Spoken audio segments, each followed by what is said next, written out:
statistik yang digunakan untuk membandingkan rata-rata dua sampel atau untuk menguji apakah rata-rata sampel berbeda secara signifikan dari nilai yang diketahui atau diasumsikan. Uji T1 sampel digunakan ketika Anda ingin menguji apakah rata-rata sampel yang diberikan berbeda secara signifikan dari nilai yang diketahui atau diasumsikan. Dalam hal ini, Anda memiliki satu sampel dari suatu populasi dan ingin mengetahui apakah rata-rata sampel tersebut berbeda secara signifikan dari rata-rata populasi. Syarat uji satu sampel yaitu ada data merupakan data kuantitatif dan yang kedua ada memenuhi asumsi berdistribusi normal. Asumsi 1. Variabel uji kontinu baik berupa interval maupun ratio. 2. Data sampel berdistribusi normal. 3. Sampel dapat dependen atau independen tergantung pada hipotesis dan jenis sampel. 4. Homogenitas varians. 5. Informasi mengenai nilai varians atau ragam populasi tidak diketahui. Tujuan untuk menguji perbedaan statistik antara nilai rata-rata populasi dengan suatu nilai tertentu atau nilai yang dihipotesakan. Selanjutnya ada hipotesis yang pada uji.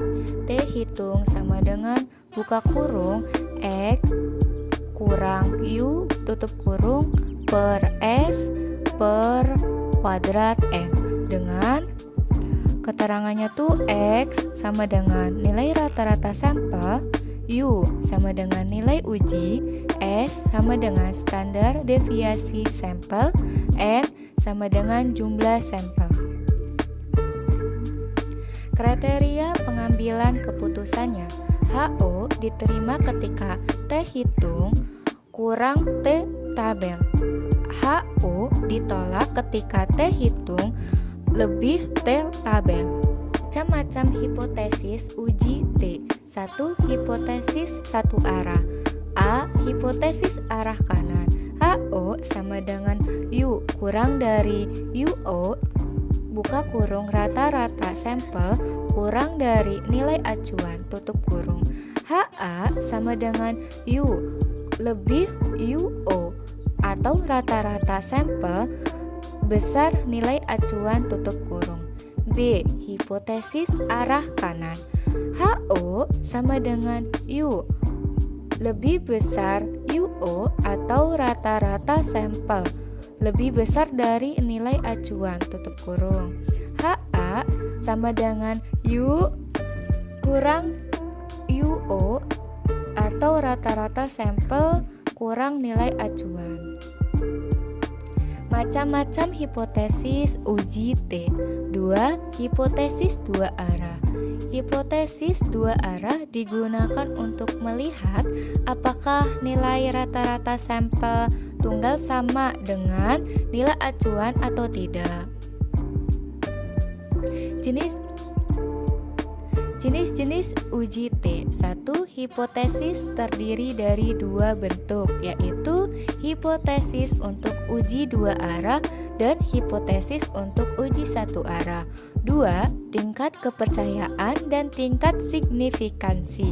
Tingkat kepercayaan yang sering digunakan dalam pengujian statistik adalah 95%. 3. Statistik uji. 4.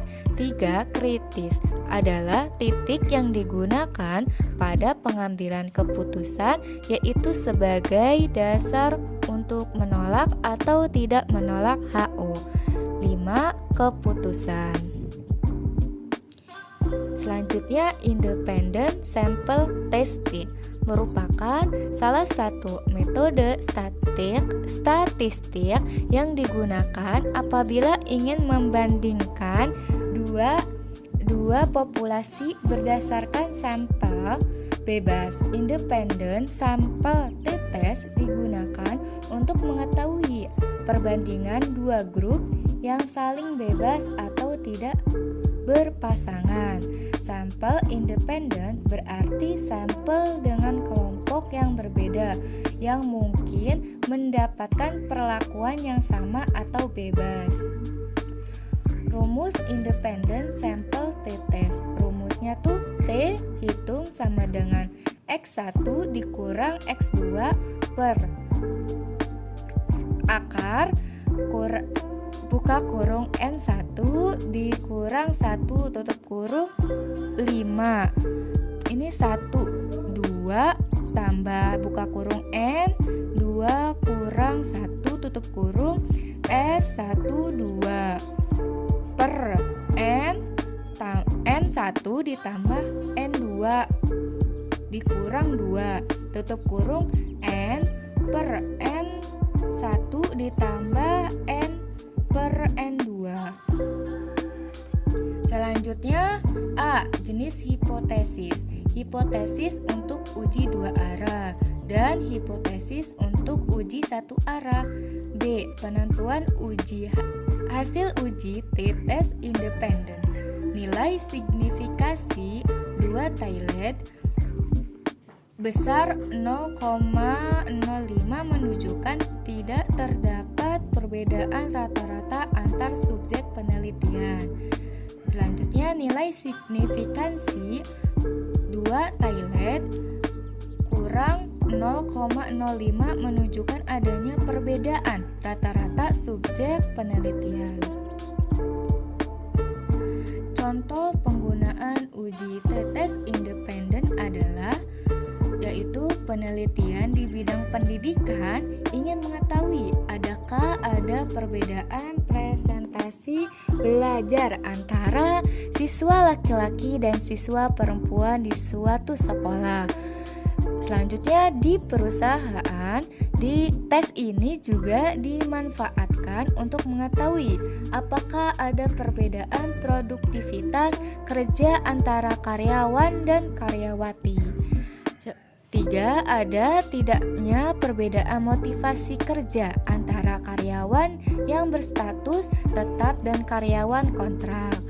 T-test diaplikasikan dengan beberapa kondisi antara lain, yaitu berhadapan dengan dua sampel bebas. Selanjutnya, tiap sampel diambil secara random. Selanjutnya, variabel yang dikompresikan menghasilkan data paling rendah berskala interval.